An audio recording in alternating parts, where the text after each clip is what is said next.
What's going on, folks? Welcome to 34 Questions. Today, I have a very special guest coming out from San Jose, Mr. Kevin Breeze. Welcome to the show.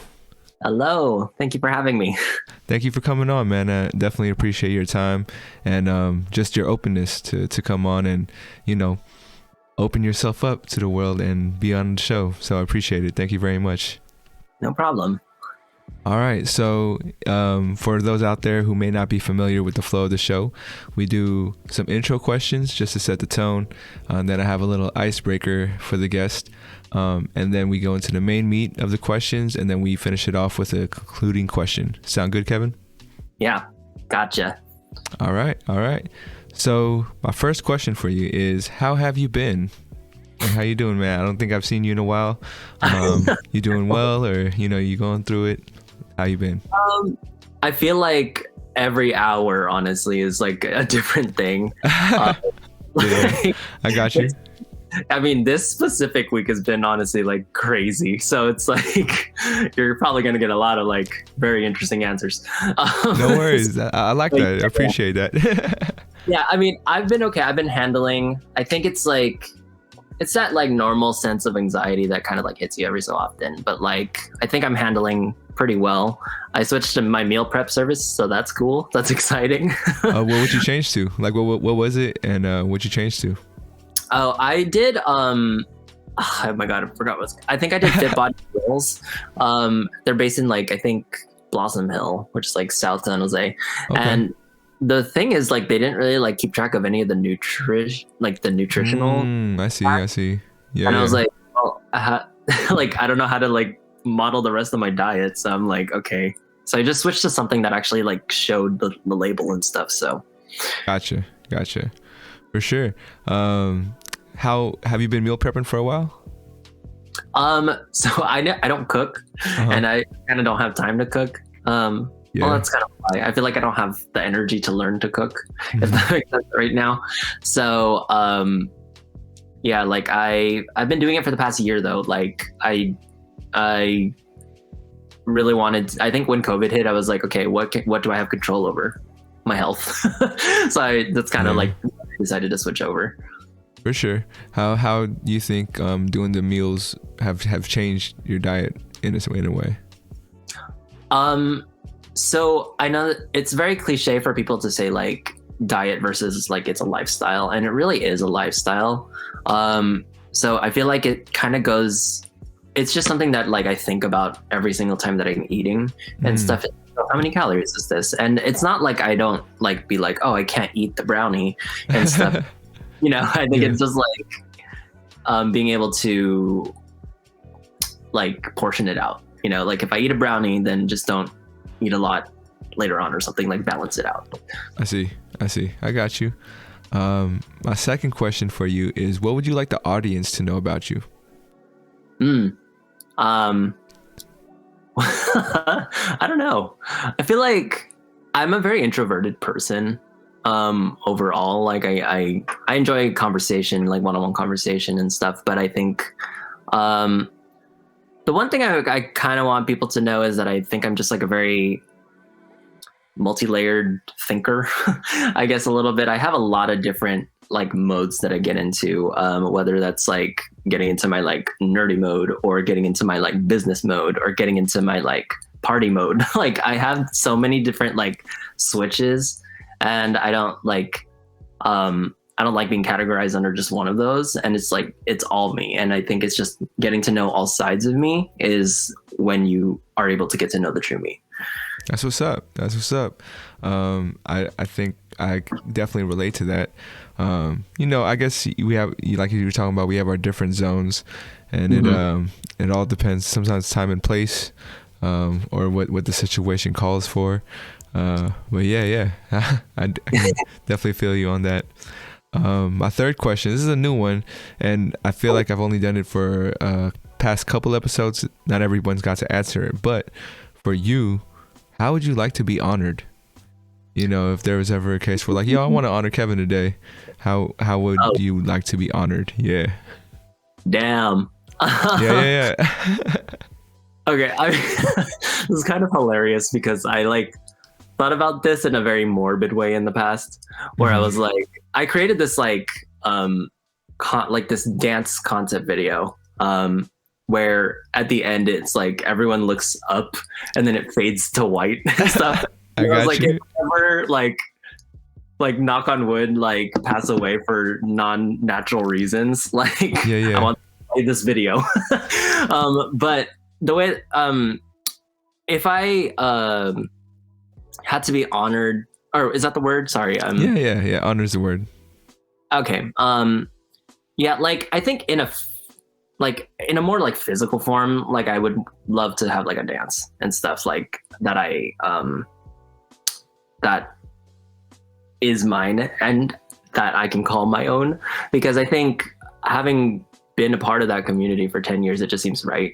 That there is some kind of like some kind of stamp that I've left on the community, and it continues to thrive and grow beyond when I'm involved in it, if that makes sense. Yeah. So that's something dance related. Like I think that's like something that I create, and knowing that it will live on and stuff. That's how I would love to be honored. I think it's kind of like when you have a kid, you know, it's like you want that kid to like kind of continue, almost like as an extension of yourself, continue your life and your legacy and stuff. And so if I don't get kids eventually, like I'd want it to be something else that I've created. Gotcha. I gotcha. There was a question that popped up in my head, but it's a fleeting thought now. Hopefully it comes back later. My fourth question for you is, what would you like your descendants to know about you? Maybe you've already mentioned it from the previous question, but yeah, the way I think about it is, you know, there was a time in my life, and probably still in that time, where I'm trying to figure out who I am, and I would think about, I wonder what my ancestors were like, and if I were anything like them. So in that sense, if you had a descendant that was trying to figure out who they were, what would you like them to know about you? I think probably the main thing I would want that person to know is like that the path that my life has taken was the opposite of just a straight line. Like it really, really, like I circled back to, do I want to do this, start this over and keep going? And there's a lot of people that, for lack of a better way to use it, like have gotten a lot further in their lives by the time they've hit my age and stuff. But I'm like, I don't like to think of it as that. It's like I've had the same amount of experience, just in a different way. And I want them to like kind of like know that, and like be inspired by that like you don't have to have everything understood and like planned out and stuff. You're able to actually like just kind of adapt to the current situation. And as long as you're moving, and sometimes it's not forward, it's like, as long as you're moving in any direction, you're making progress, right? And of course you have to kind of handle that with care, like think about it, make the smart decisions.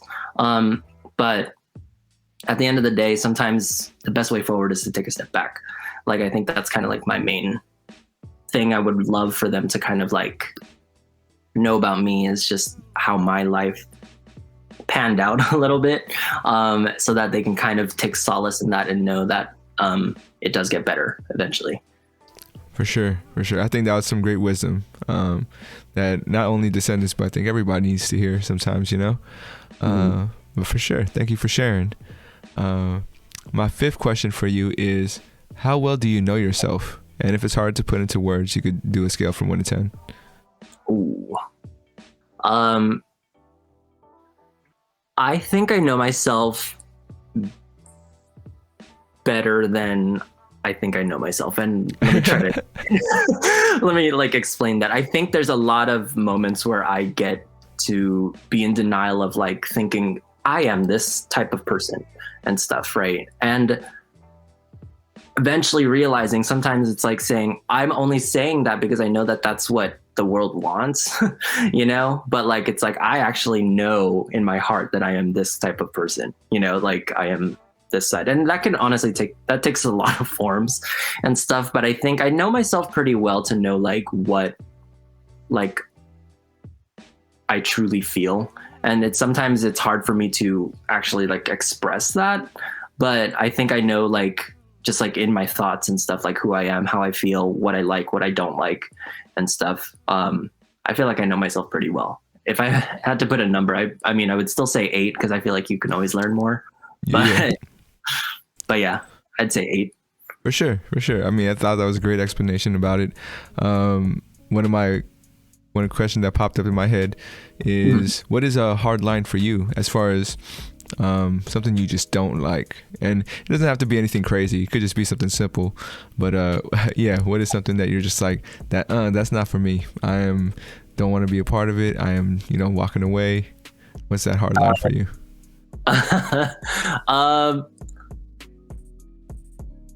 Interesting. I mean, one thing I kind of don't want to get uber involved in personally is politics. Like, okay. For me, given that like I have a very interesting general stance on a lot of things that are going on, just because I think I was raised, like both of my parents are very Republican and stuff, and I was raised obviously in California, and like it's the new generation and stuff of like, I don't want to call myself a Democrat because I don't like those labels and stuff, but like, yeah, just kind of being able to see like all sides of the conversation. Since like to me, it's just like I like to just observe it and just kind of pans out. But I don't want to like ever like dive into that. Okay.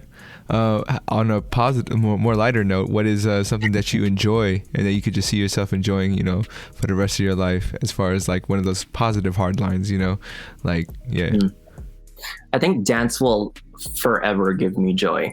And music, I guess, as like an extension. But I think it's mostly in the art of dance. I think I just like to move. I like to actually like feel the beat and hear the music and be able to portray that on your body, either through your own choreography or through someone else's like vision. So it's like I always thought in my head, like, obviously that's a more physical activity, so it would always like eventually there's going to hit a point where I'm quote unquote too old to do it. But I've seen so many examples of older dancers, so I'm like, there's no excuses at that point. I think I just, as long as I'm taking care of my body, I can do it for as long as I can. For sure. What I would say, what was the first dance or like memory of dance you've ever had? Was it something where like maybe there's home videos of you dancing to something that you could still remember, like, oh yeah, that was a jam that got my body moving for the first time? The song, if you remember, or I mean, it's hard to say like for the first time, because I feel like a lot of my older cousins and stuff, they would do like like dances for like family parties and stuff, so we were kind of forced to learn it. Gotcha. Yeah. But I would say, like, I don't know the exact song, but I do remember the time, and it was like I was in middle school, and my older sister and all of her friends would practice like for battle of the class type stuff at our house. So I was just in the garage watching them, and I was like, why do I find this so fascinating just to watch people move, and then it kind of clicked once I hit high school. I was like, oh, because I want to do it, I want to like go and dance. So I don't know the exact song, but yeah, it was around that time, I think. Yeah, I'm trying. It's all good. Yeah. If you don't remember songs, it's all good. Lyrics of the song, but it's like I don't want to say them because I know what song it is. But anyway, okay. I don't know the title of the song though. Yeah, no worries. But thank you for that story, no doubt. All right, we are reaching the icebreaker portion. It is a spelling bee. You get one word in 2 chances. Okay. If you get it right, you'll be invited back on for the spelling bee episode of 34 questions down the road, whenever that comes up. And yeah, would you like to participate? Sure.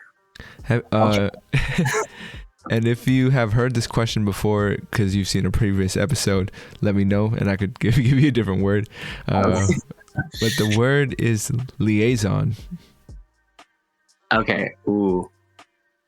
I can see it in my head. Okay. Okay. Yeah, I have two chances. So I have like, okay, I'll try this first one. Linkason.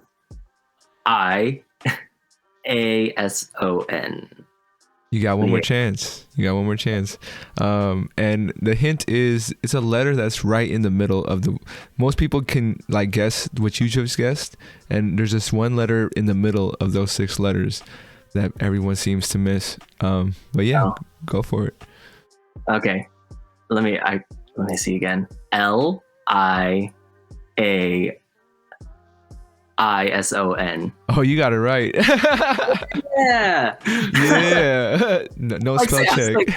There's an I in there somewhere. No, Yeah. Thanks for the hint, though. no problem. You earned it. But yeah, that's congratulations. You have reached the next level of the Spelling Bee episode of 34 questions, and I'll let you know down in the future. I think I've only got maybe 2 or 3 people who's gotten the word right. And dang. Yeah. So very exclusive club. But thanks for playing. All right, so we're going to be jumping into the main meat of the interview, where you choose a number between 1 and 34, and I'll give you the question. Remember, if there's anything that's, too deep or something you don't want to address, just feel free to say skip or next, and we'll keep moving. Okay. All right. Should I keep track of like the numbers? It's all good, because even if you chose the number, I'm keeping track of it, and then we could just I'll let you know. Gotcha. Okay. So let's start with number 12. Number 12. If you could take one mistake back, which one would it be? Damn. I know you jumped right into it. I know, because tell me, I was kind of theorizing in my head which questions I would land on, and I was like, I feel like I knew I would hit this one. So I thought of a hypothetical answer, but let me think about this. For sure. I think the biggest mistake that I would take back is okay. This is kind of a boring answer, but it's kind of true. I would have majored in entrepreneurship versus business administration, just because I always knew that that's what I wanted to do, and I was like, why didn't I just do it? So I took one entrepreneur class versus specializing it, and I feel like I would have known a lot more about business ownership if I actually studied it. Interesting. So for me, entrepreneurship and business admin kind of seem like they go hand in hand, right? I thought it could be under the same thing, but what were the differences do you see between those two? Honestly, because I think business administration, it's just you get 1 or 2 courses of everything. So it's I guess an easy way to put it is let's say accounting, for example. You could major in accounting, and then at the end of it, I don't want to say you're an accountant, but you're ready to be an accountant. But but in business administration, I took 2 accounting classes, so I know the very, very surface level stuff. So I think if there's anything that was actually interesting to me in college, it would be the entrepreneurship class, because it's stuff that I knew that I was going to use. I already kind of knew that that's where I wanted to go with my life. So it's why didn't I do it? I don't know. I think it's easy. I think it was the fear of business administration is more general, so it's more flexible and stuff. Yeah. Would you say you were ready for college? I only ask because I know I wasn't. I felt like I thought I knew what I wanted to do, or people were telling me this is the right next step. And looking back for me, I probably would have. It's hard to say, because I don't know if I'd had the discipline to not have that support of applying and everything and still do it. But yeah, for me, it just felt like I did it because it felt like the next logical step. Everybody was telling me you need to go do this. And after it was all said and done, I was like, damn, I can see the value in not going right away. But yeah, would you say you were ready for college? Um, I mean, kind of similar to you, honestly. Like, I don't think ready is the word, because I think I was like mentally ready to just go and do college, if that makes sense, like do college. But like I wasn't mentally ready to like to pursue or learn something.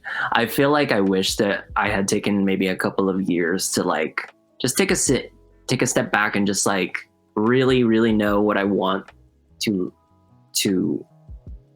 learn about. Because I think if you're not like enjoying what you're learning, then you're not in the right profession. And I think there's a lot of people that kind of go into that pitfall of like, well, I'm taking a bunch of classes and I'm spending X amount of dollars per semester or quarter, and then you change majors because you realize you hate it. Like, it's like, well, you could have saved X amount of dollars if you just had the freedom to not go to college right away. Like, but I think it's kind of like I don't know if this is an Asian thing or like just my parent thing, you know, like it's just like, that's the expectation. So you just kind of have to do it.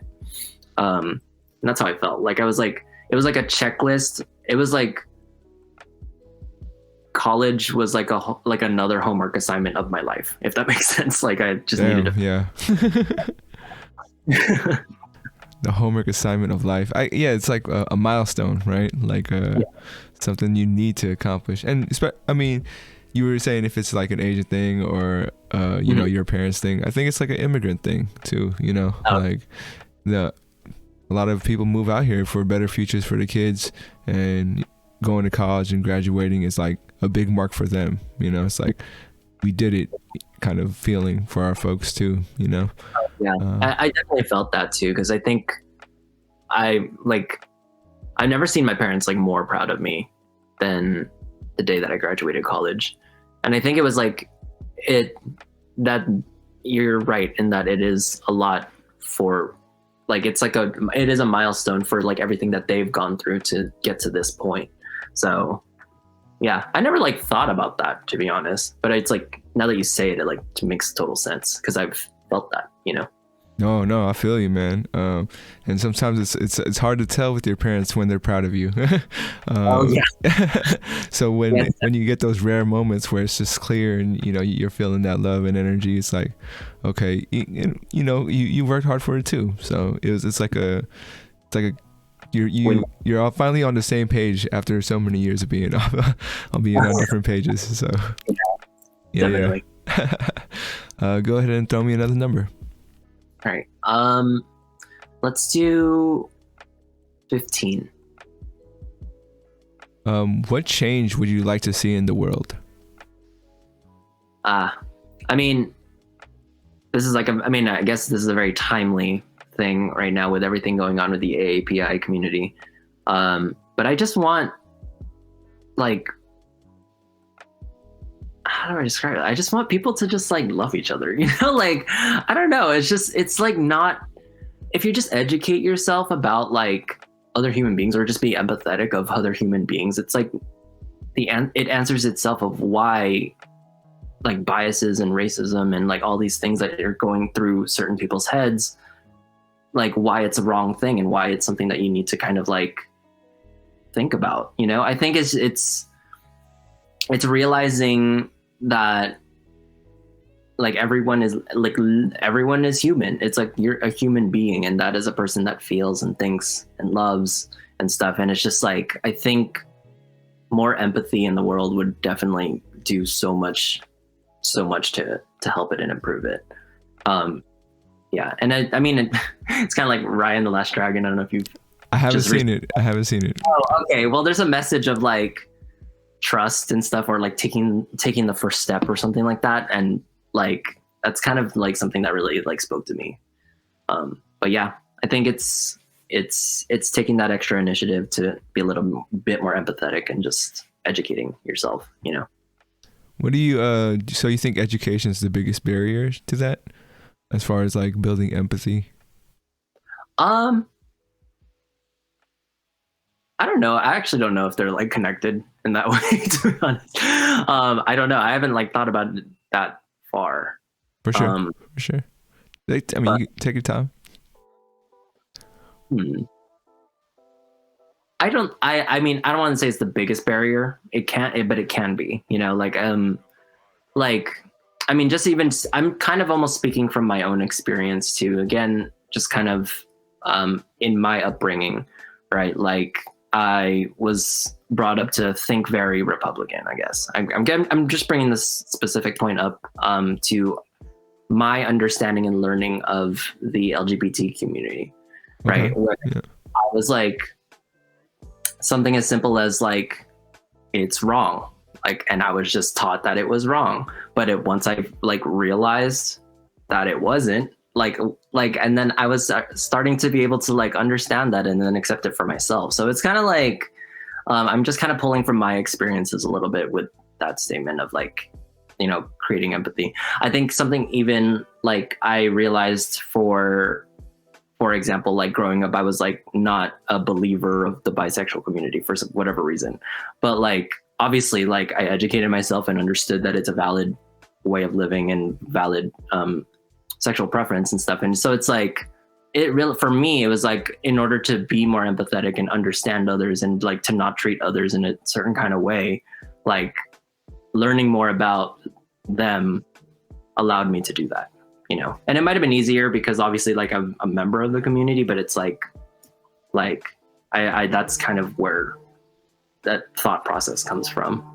No, for sure. And honestly, I didn't know there was people who didn't feel that way, or like didn't think bisexuality was a thing. That was new to me. But Oh yeah. Yeah. I think there's like a lot of people. I don't say a lot of people. I think times have changed. But when I was first learning about it, there's a lot of things like people saying there's no such thing, because it's like either you're like a what's the word?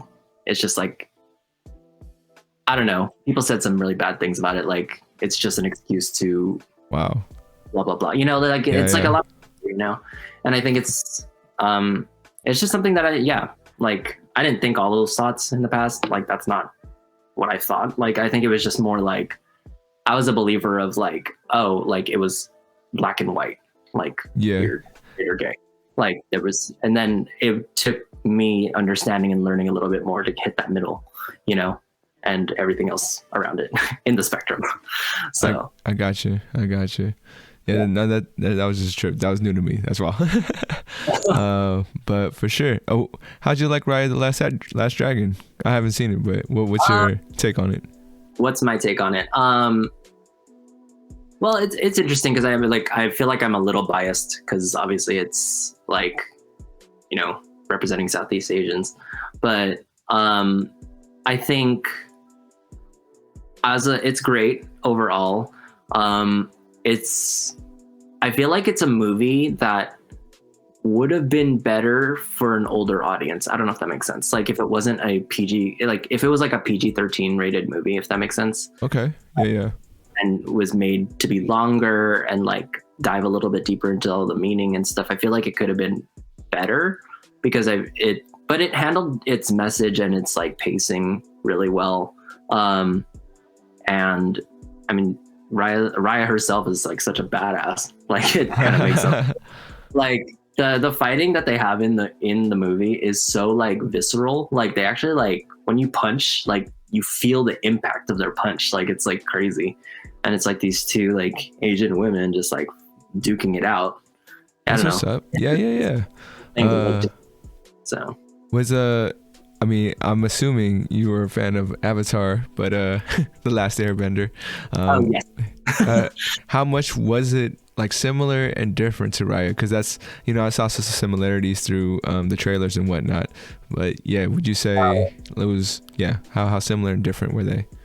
The only thing that is just like strikingly similar is just her choice of costume when she's younger, because her costume looks exactly like Korra.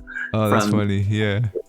So it's like, yeah, it was like, that was a choice. But, and yeah, there's different nations and it's an Asian, it's not even nations. I think it's like just different tribes. And there's like different cultures. I think it's the theme. I don't think it's the same. Okay. Yeah. That's fair. Like, I don't think it's because it's like there's no like magical powers. Like everyone's just people. So I yeah. gotcha. How, so you don't have to like get super into the details, but is it the last Disney movie I saw this past, I guess, year was Soul? How did it compare to Soul versus? Was it just too different, or Yeah. Yeah, I think that's a real tough comparison because Soul is such a like is such a Pixar film. I'm gonna say, like, it's like it has that deeper meaning that you can kind of dive in. Whereas Raya is a little bit more surface level. Okay. Yeah. You don't have to think that hard. It's pretty like in your face about what the message is and stuff. And it's comparatively, I think it just depends on what you like better, I guess, and what you want in a movie. Like Soul, for me, I kind of had some mixed feelings, but then overall I loved it, like, but I had mixed feelings about certain how things were approached and things like that. But like, but Raya, like, I don't know. Again, it's just very surface level. So it's just like, I didn't have to think about it that much. So it was like, I liked it for what it was. So I don't know. It depends on what you value in a movie.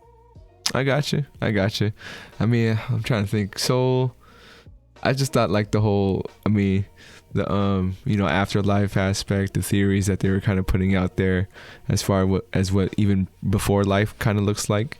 Yeah, that was just a trippy movie, and it's funny, I associate like all Disney movies with Pixar now and vice versa, so it's like, oh shit, Raya wasn't a Pixar movie, but well, I can see it. There is no singing in it though. It's not like a musical, so. Oh wow, that's surprising too. That's very surprising too. I mean, Raya does sing like a chant for like 10 seconds, but that's the most you're gonna get from the series. I mean, not series. It's a different direction for Disney. I always think like, their movies are a lot of them are musicals, right? Like they have music numbers by the characters. Yeah. So, yeah. A good comparison is probably like Big Hero 6, I think. Okay. That's because it's like, ragtag group of people saving the world. Like or evil thing. So yeah. That's how I see it. For sure. Go ahead and throw me another number. 18. All right, let's see. How do you define ego?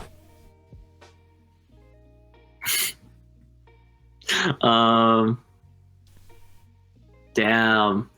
I don't know. I think ego to me can stem from insecurity. I think ego is like, to me, like the fragile part of your personal like identification. Whoa. Yeah.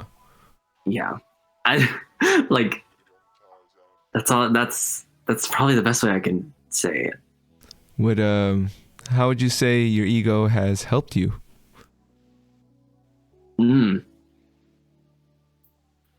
I think it's allowed me to actually be a little bit more patient just in life in general. I think I did go through a period of time where I really put myself on a pedestal.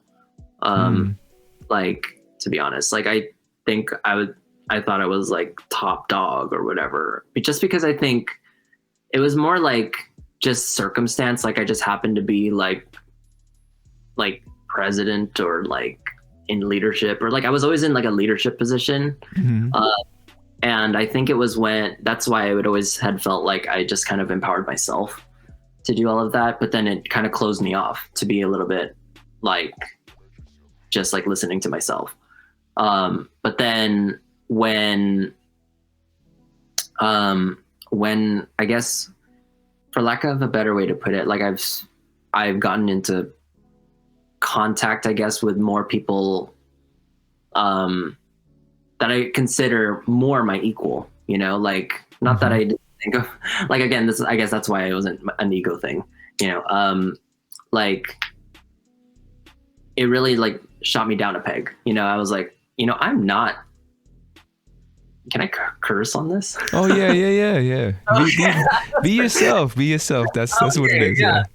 Yeah, like I'm like, at one point I just realized I'm not the shit. I suck at a lot of things, you know. And I think like the shattering almost of my ego a little bit allowed me to actually like build myself up in a different way, in a new way, and just being open and being more patient with myself and hearing each other out, like other people out. Like, I think that's how, like, my, how do I describe it? My knowledge of its existence, like, because it's still there, obviously. Everyone, I think that's just kind of a natural thing for people to have.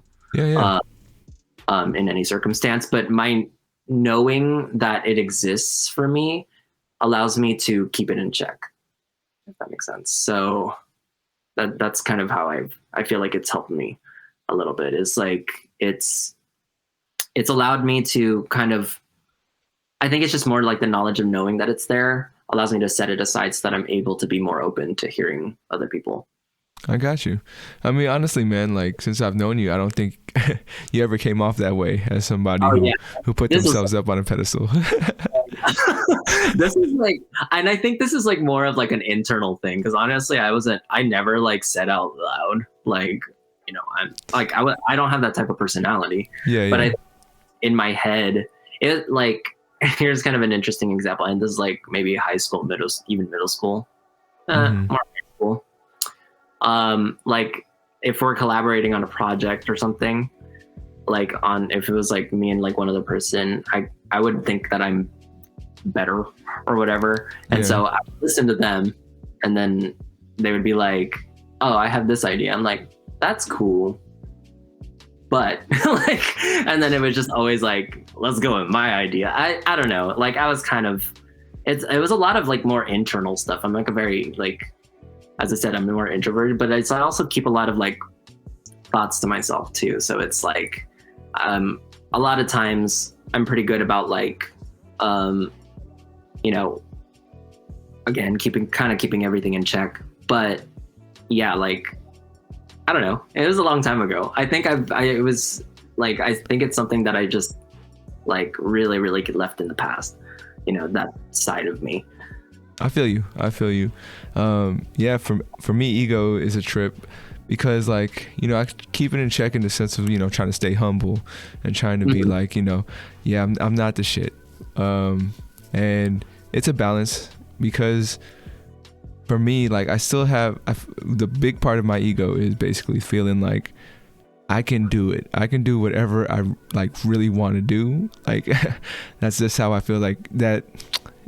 People could say confidence, people can call it arrogance, but yeah, that for me, that's how my ego kind of plays for me. It's like, man, I see something done, and like sometimes you say like, I think there's a better way to do it. If people were just gonna try it out the way I think it should go, especially at jobs, like that's one thing I try not to do anymore as much, is when like I come to a place and I'm all like, man, this is so inefficient, like, and I kind of get annoyed or irritated, and eventually I say something in hopes that, like, you know, something will change, and then my ego gets checked, and like I just know, like, nah, man, you just another worker, and nobody really is gonna do whatever you say just because you think it's better, or even if you tell everybody, you know, it might not just change.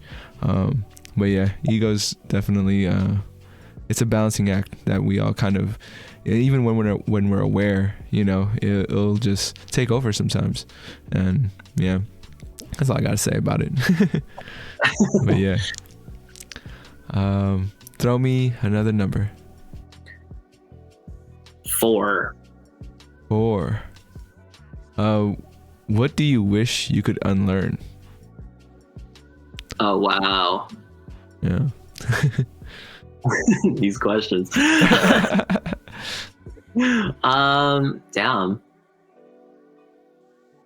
Okay, I'm gonna answer this in a very non-deep way a little bit. It's all good. But I don't wanna. This is like kind of even rewording your like your question, but I kind of want to like unlearn or like erase from my memory like the entire Avatar series because I just want to watch it again. Like I gotcha. For the first time again. Yeah. So So for sure. yeah, that's what I want to kind of like remove from my brain. Just so you get that first watch enjoyment. Yeah. I didn't watch that until I got into college, and I remember like think it was when I believe we're the same age, but I think it came out during high school. Did it come out during high school, or was it when we were in middle school? 2008 was when the finale was. Oh wait, so it must have been, yeah. So I feel like it was my high school years, and for some reason I thought I was too cool for cartoons or whatever, and was just like, all right, I'm not.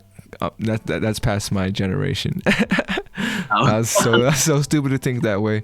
But when it came on, I remember in college, it was like everyone was talking about it, and they were like, all right, I'm gonna go check it out. And damn, so much story, and I like value it. I put my value on it so much higher now, and super surprising that it was American made. That was one of the things I was like, holy shit, what? But yeah, no, Avatar, like, have you rewatched it? Like, or because I've kind of like watched my friend watch it for the first time ever this past COVID year. Okay, yeah. Like, so we kind of all watched it together with a group of friends. Like, she was the only one that like didn't watch it, so we were all kind of rewatching it, but then just kind of and then explaining things, And I think, I mean, it holds up. Like, it really does. Like, it's pretty damn near perfect. Like, yeah, I mean, I'm no critic, and I don't know what to look for that all these critics are looking for, but God, that show is pretty perfect for sure. Yeah, like even the filler episodes are interesting, and exactly, they use them how they needed to use them. Like, I don't know, it's great. I haven't had a similar experience with a show ever. The closest that's ever been in terms of cartoons, I guess, is like Steven Universe, which has, but I love that show for a lot of different reasons that I love Avatar. So, but it's like the closest that I've ever felt so powerfully about a series. For sure. Avatar, number one for sure. Number one of all time for you. Yeah, cartoon series. Yeah. Okay. What's your element? Oh, well, I'm an earth sign, but I would be a water tribe or waterbender. I don't know, like, I like the flow, like I like the movement of it. It's just like, I really like flowing, and like, I don't know, I just like, I'm a fan of it. I feel like practically it would be pretty useful too, just like, and like, let's say I wanted to drink water, like have a glass of water across the room, I could just like like, yeah, and the healing, that's oh yeah, too. Yeah. For sure. Was there like what's the memorable moment for you in the series? Avatar? Yeah. Oh wow. I think my most, I mean, other than the finale, because that I had so many emotions during the finale, but it's in the episode The Tales of Ba Sing Se, and it was the dedication to Mako, who had passed away. Oh, you talking about Iroh's son? Mako is the voice actor for Iroh, but it is that episode that Iroh. Oh shit! So and it was dedicated to the voice actor who passed away, and he couldn't finish season 3 of Avatar. I didn't know that was the reason why. Holy shit! Yeah, I mean, I think that episode, I don't know if that was specially made for Mako, which is the name, but I think it already existed, like that storyline, and then I think it just made sense. And from what I heard, I can't confirm this, but like the picture, do you remember the episode? Yeah, I remember the picture. Yeah, the picture is modeled after how the voice actor looked in that age, like when he was younger. So yeah. Yeah, it's crazy. So if you rewatch it again, it's really like, yeah, it's powerful because there's a real world element to it, you know. Yeah, I mean, even without the real world element, I know that now that I know, there's even more reason. But yeah, my eyes would definitely tear up. That song at the end, you know, just sitting by the tree. It's like, damn, son. Yeah. I didn't know you go that deep on me. But yeah, yeah. Right out of nowhere, because it's like the previous episode was just like, you know, Katara and Toph go to a spa. Like it just seemed like you weren't expecting it at all. Yeah, So yeah, but yeah, what great like is a character development. But yeah, in that episode, I think it just brought the viewer like to just super feel and relate whatever I was going through, and his whole relationship with Zuko and what made that special. So yeah. Wow. All right. Next number. Number 8. Number 8. Let's see. When was the last time you cried and why? Ooh. Like full cry. I mean, you know. Tear up. I like movies and stuff, you know. But okay. Yeah. I mean, you don't have to be full out cried. I know for me it was the I don't know if you've seen it yet, but it was the Mr. Rogers documentary. Yeah. Is that on Netflix? It's on Amazon Prime, actually. Oh, gotcha. Yeah. But like, spoiler alert, but there's like a part where there's a specific episode that they were working on, right? And it was all like, it was about accepting yourself, and like Mr. Rogers had to play this character that was one lady was playing a character that was like, oh, singing a song about accepting yourself, or, you know, feeling good about being alone or whatever. But the episode was like Mr. Rogers kind of like saying, no, like, it's not okay. And it kind of like was these two songs being sung, but with different words, because one was saying it was okay and the other one wasn't. And I was like, damn. Oh, wow. That shit was so powerful to me. But yeah, it was a trip. But go ahead. No doubt. I mean, on that note, like the song with kind of two sets of lyrics, there's a song like that in Steven Universe, the other series I was talking about. Yeah, and it back then that made me cry, but that was a long time ago. So the most recent, from my memory, like excluding tearing up at movies and stuff, but like I cried out of frustration for not being able to sleep. Whoa. Yeah. Because it had at that point been about 2 weeks that I couldn't go to sleep. Like I fell asleep like maybe at 4 or 5 or something. I would start trying at like 1, you know? And so it was just so frustrating because it's just like, I'm so tired in the morning and I can't sleep in. And it's just like, what the heck is wrong? And I think what's interesting is I felt like that was like the turning point for me of kind of basically getting my life together a little bit. Like something as simple as like starting a morning routine of getting up and doing your bed, and then not laying in your bed when you're on your computer or something. And like, I don't know, it's like I really had to like start kind of switching things around in my life so that I can really maximize, like, I'm in my room and I can, like, this is my me time to go to sleep and stuff. Like I had to like rewire my brain a bit, because this was like during the start of COVID, like, and where my life had prior to the close down was like go. And then out of nowhere, it's like, I'm not doing anything. So then at that point, like I just had so much energy, I guess, that wasn't being utilized. So then I just couldn't sleep.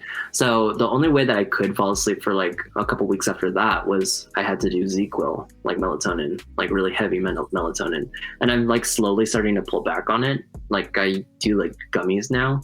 But now I kind of have this, it's crazy. I have this like fear now that if I don't take my melatonin, I'm going to go back into that mindset. I don't know why. I see. Yeah.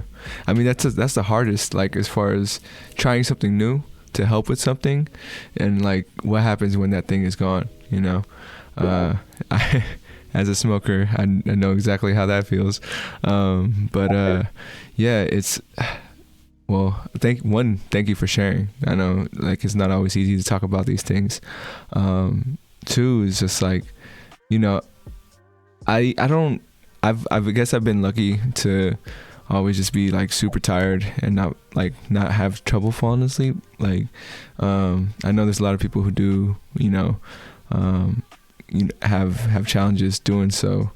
And like, do you think, is it more so like something that keeps you up, or is it your energy level, or yeah? I think it was like a combination probably of like my energy level and the anxiety of doing it. So it was crazy because I think for like a couple of weeks I got anxious before going to sleep. Like looking at my bed made me anxious. And and that didn't help with trying to go to sleep. Like, so I had to start associating mentally my bed with comfort and sleep. And I don't know, it kind of took a lot. Yeah. Like of just rewiring and just redoing things in my life to like to get back to that point. And I've been okay now. I've had points of regression and stuff, but yeah, my sleep schedule is pretty on like together now. I think. That's good. And I just realized the reason why I might not have as much trouble sleeping is because I work all night, right? I don't know if you knew that. I work graveyard shifts, and yeah, if I wasn't, I'd probably have more trouble like falling asleep. But now since I just come home feeling like I get home like at 7 a.m. So it's like, now I'm dead tired and ready to sleep for sure. Yeah. But yeah, if it wasn't for that, man, I know I would totally have trouble falling asleep if I wasn't doing my normal routine for the past 10 years. But yeah. But for sure, just to let you know, we reached the 10 minutes left mark of the podcast. Let's try to knock out a couple more numbers. Go for it. 19. What's been on your mind lately? I guess kind of goes in with that previous question, but yeah, right. Well, okay. Honestly, like the biggest thing on my mind right now is like the finish line of COVID, I'm gonna say, because it affects so many things, and obviously my life and everyone else's life. Like, I think being able to see the light at the end of the tunnel is very exciting, but it's also like we have to approach it cautiously. Like, and so I'm consistently thinking about it and how it's going to affect my future plans, like of what I want to do with my business, my life, my work life, everything. So that's honestly the biggest thing that's been on my mind, because it's, how can it not be? Yeah. Yeah. I feel you on that. And actually, a question came back to me from that previous one. When you were just talking about, getting your stuff together, basically. Do you think the 30s are hitting different for you? Because I feel like it is for me. Oh, yes. Oh my God.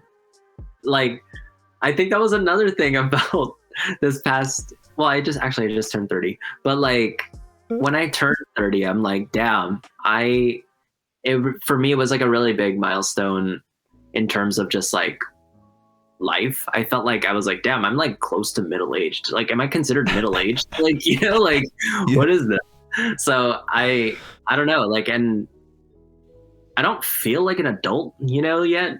Like, weirdly enough, like I am in certain ways, but obviously, like, I just feel like I'm still super young at heart. Like, even nowadays, like a lot of new people that I meet, like, think I look like 23, 24. And I love it when they say that. Like, well, skincare and all that, but but like, yeah, like 30s to me, I'm like, I gotta do stuff now. I feel like there's no more like this could happen. I could do this. I feel like it's like I gotta do it now, because like when I hit 40, that's when it's like, okay, I can't I almost say can't, but like, it's going to be a lot harder because there's going to be probably a lot more that I'm going to be responsible for. So. No, yeah, no doubt. 30s is like this. It's a different switch, man. Like, I felt like in my 20s, it didn't matter as much. Like, oh yeah, it's even 28 and 29. It was like, I still got one more year or whatever. But I think it's because I was telling myself so much in the 20s. I was like, yeah, once I reach 30, it's gonna be like this. Da da da. And then now that it is like, yeah, I can't really say nothing anymore. It's like there's no more one more year. It's been one plus 1 year for me at least coming up. But yeah, so. Yeah, for me, it's just like, I don't know. Everyone's told me that it was going to feel this way. And I don't know if it's because of COVID that it feels even more like stronger because of all the alone time and all the reflection time we've had, But yeah, so instead of it being spread out because of work and everything, it just all came within a few months. But yeah, shout out to everybody in the 30 Club. And if you're not there yet, well, we'll be here waiting for y'all. Someone told me recently too, when they found out I was 30, they're like, what's it called? They said that the pressure of having money like increases. Have you felt that? I don't know if I felt that, maybe because I don't run in circles where people have a lot of money, but I feel like that divide though, the divide they were saying about people who are making money versus people who aren't, like, I see the line. I can see the people over there making money, and I can see myself over here not. Yeah, I mean, it kind of goes back to like what I was saying about like life is like not like a straight line and stuff. Like that's what I take solace in a little bit. It's like, I'm where I am where I am because of the choices I made, and the only thing I could do is like make the best of the situation. Right. And as long as I'm like moving again, like I think I'll be good. I'll be okay. We'll be okay. For sure. We'll be okay for sure. All right, man. Well, before we get to the concluding question, just want to thank you again for your time. I hope you had fun. It was fun for me, as always. Thank you for opening up. I know we don't get to have these conversations a lot. That's why, I've made this platform, and I appreciate you, being interested in coming on here and, talking with me. So appreciate it. Yeah. And for inviting me. I mean, yeah, this is cool. Like, I wasn't sure what to expect of the questions and stuff because I didn't listen to every episode of your podcast, but yeah. For sure. You want to tell people where to find you or anything you want to promote, you can do it here. But if not, it's all good. I could always leave links in the description and all that. Oh, yeah. I mean, I'm off social media, so you can't really find me anywhere, unfortunately. But I do run a studio down in San Jose called On One Studios. At On One Studios if you want to check out that Instagram, or come out and take a class. Just take a look. Find us there. OnOneStudios.com also. That's easier. Links in description whenever this episode goes up. Go check them out. And my last question for you, man, is what is the greatest lesson you've learned thus far?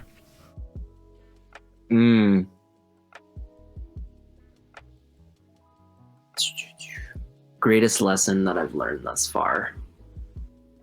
I'm gonna. Like, I have an answer, but I'm gonna make sure that's like the answer I want to say. I got you. Because I'm like, is that really the lesson? Yeah, I guess I'm gonna go with that. I think. Let me try to word this right.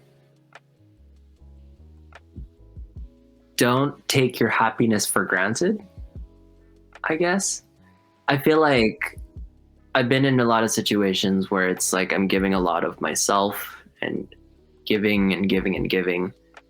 And it puts me in positions that sometimes truly don't make me happy or is not fulfilling for myself. And so I think it's draining, and life's too short to like feel that way, Like I want to be able to start like with everything that I'm doing and that I do moving forward, like I want to be able to feel satisfied and happy and like make sure that it makes me feel good as well. In whatever form that takes. It doesn't necessarily have to like I benefit from it and stuff. It's just more like if I feel fulfilled and feel like a sense of accomplishment, or it's something that is that feels good inside. Like I think that's something that I need to remember is something that should be important to me for everything that I do. So For sure. Yeah. Right on, Kev. Thank you once again. And you will find this episode in about a week or so, probably at the end of this week at some point.